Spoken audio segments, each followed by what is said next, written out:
Hello guys, very quick video then. I'm going to basically film for 10 minutes and then going in to wash up. And obviously I've got a few other things to do. Because excuse the weather in the background, it is a tragic day today. It's pouring the rain, blowing the wind. Obviously it was gorgeous this earlier this afternoon, but this evening it's just come over really tragic with the weather. So obviously earlier today I felt quite ill. I haven't got COVID or anything, it's just normal cold. And this time of year it's not uncommon because obviously it's been a lot colder than anything else.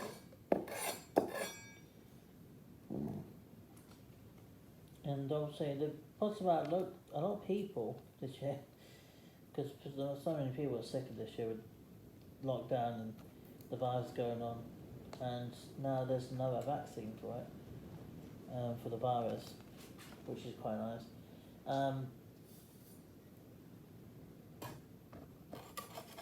It's because there's a lot of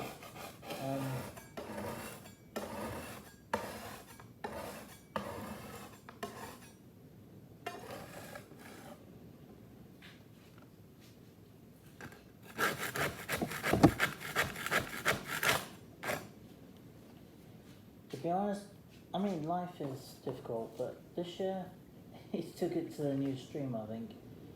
I'm not going to put that fencing in there, but I have got another place to put it at now, because I think the section here where the big fence meeting the smaller fencing is going to be put in a new place, and I think I've got a few places where I can think of putting it right now.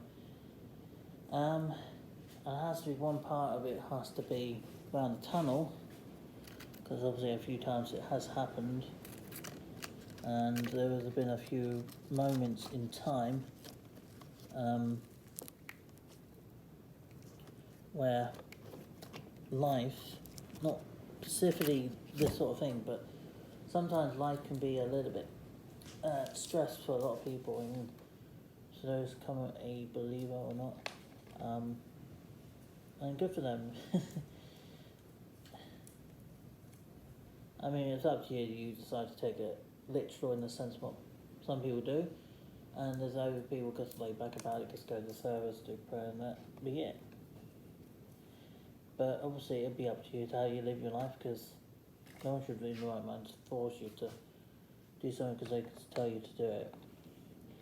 Obviously, being an adult now, obviously it means I have a lot of responsibility for my age and choices I make for myself, but I know some of the choices I make is not going to make everyone happy, but there is outlook on some things on life. And sometimes you've got to accept the fact people are who they are for a reason. Maybe it's genetics in the family, I don't know, it could be encouraged by the friends, I don't know. Sometimes it can be encouraged by a lot of things. Stress can be a real trigger for some things, but as again, it's just, you know, sometimes it's just, we do it for a lot of different reasons. And oh, sorry guys, knocking the camera over.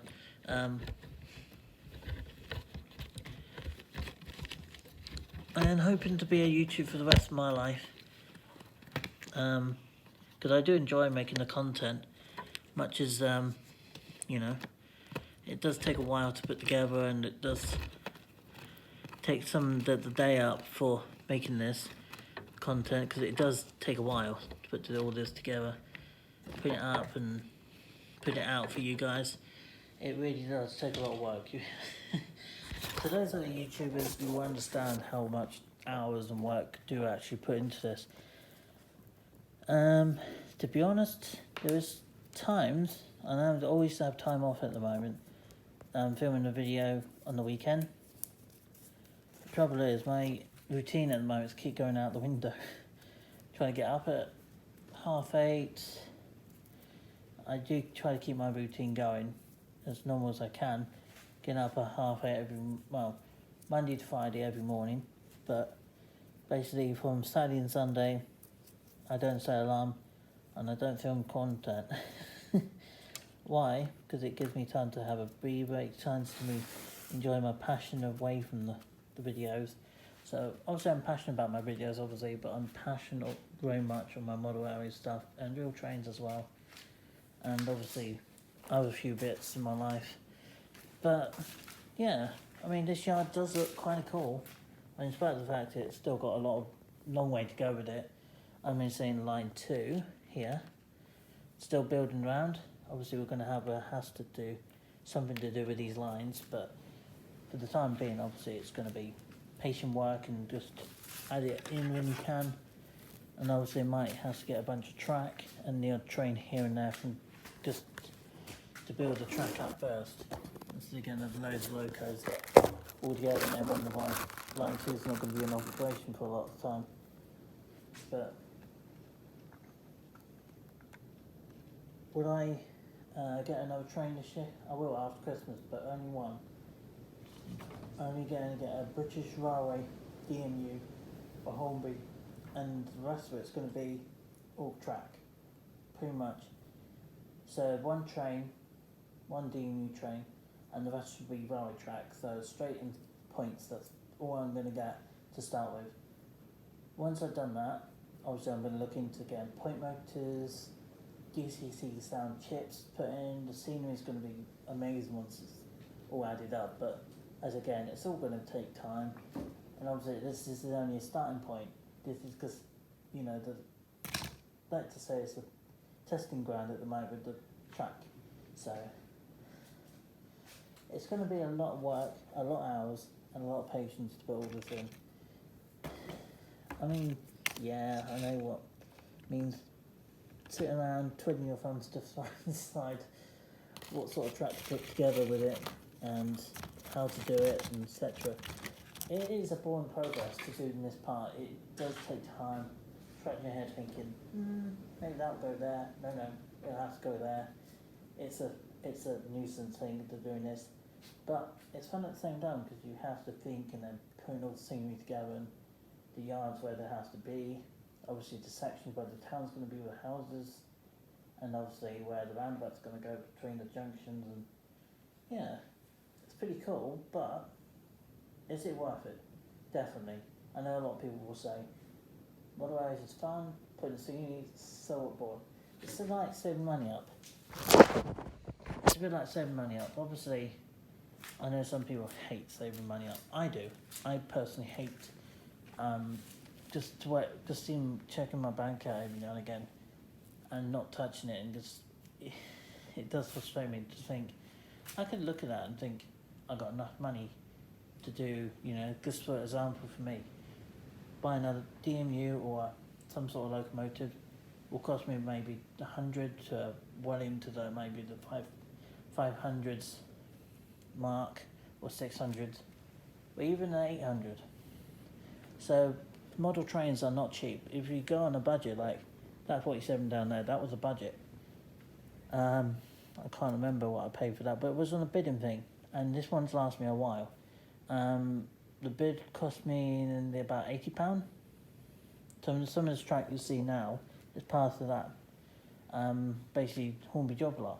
That's who all this stuff was from. It means you got a lot of the yards and you got a lot of track, but obviously when it comes to straights and the corners, there's still a lot to be desired there. Obviously, but yeah, it's not the worst or anything, but yeah. And what I'm going to do now, guys, I'm going to let you have a look at just near the shed right now, where one of the yard track pieces are going to be laid, well, where the track is. It's going to go around here. And where's the footpath going to go? The footpath for the churchyard, for what you can see of it, because obviously this section here, where the dodgy bit of fencing, which I'm going to redo, because right now it does look a bit dreadful, where the grass is supposed to be, obviously it's going to be,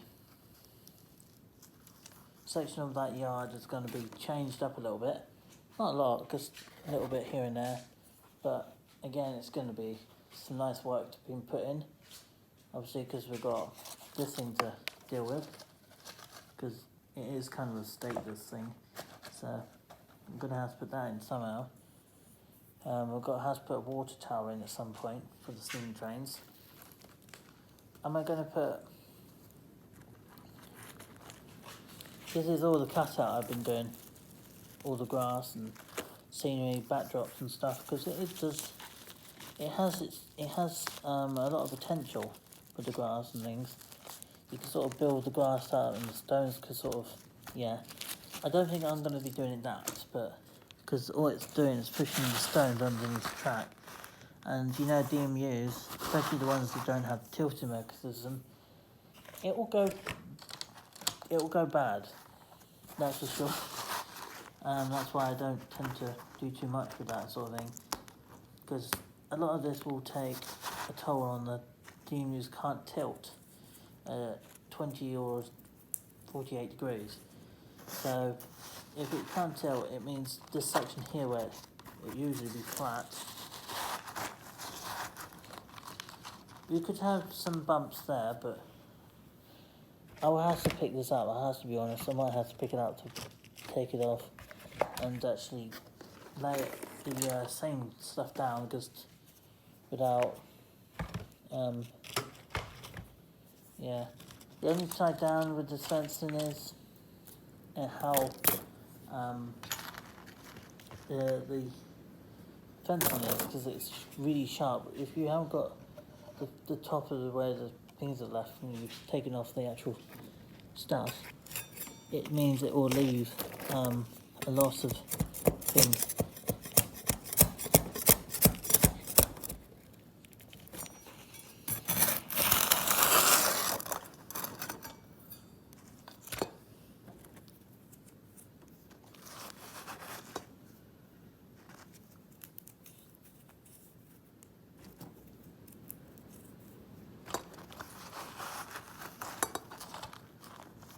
So obviously there is sections of here, but I am going to put it up.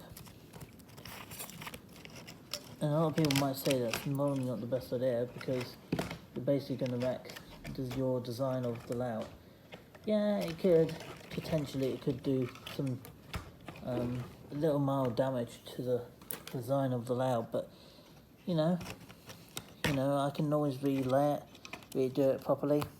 So sometimes just taking the fencing off, and the fence does look amazing if you do it correctly, but for the moment when I'm doing things like this, just take all that off. You don't have to do a huge amount of work today because obviously it's not the weekend, but what I want to do, what I can do of it, is going to be an amazing amount of work to what I can, reach in the vicinity of. So that's going to be taken off. The stones that in this area is going to be taken out. So that way the trains are not going to be derailing just because of, is it bumpy still? Nah, it's not particularly bumpy, it just needs to be, some sections will have to be moved for a particular reason, but otherwise, pretty cool. I mean, it's just going to have to be glued down. That's all I do to lay all this stuff down, is hot glue.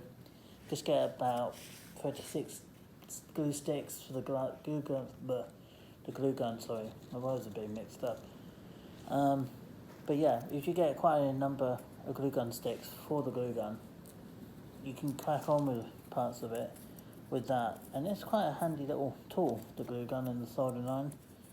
Obviously you don't need, personally I don't need anything like a saw or anything like that. Obviously we've got saws in the house, but I don't tend to use it, so I'm rather quite happy to use a glue gun and soldering iron for this sort of job, because I know what I'm doing with them. But with the saw, I would not trust. I can trust the soldering iron a lot more, and the glue gun twice as much as what a saw would do to me. And someone's turned their floodlight on. What's the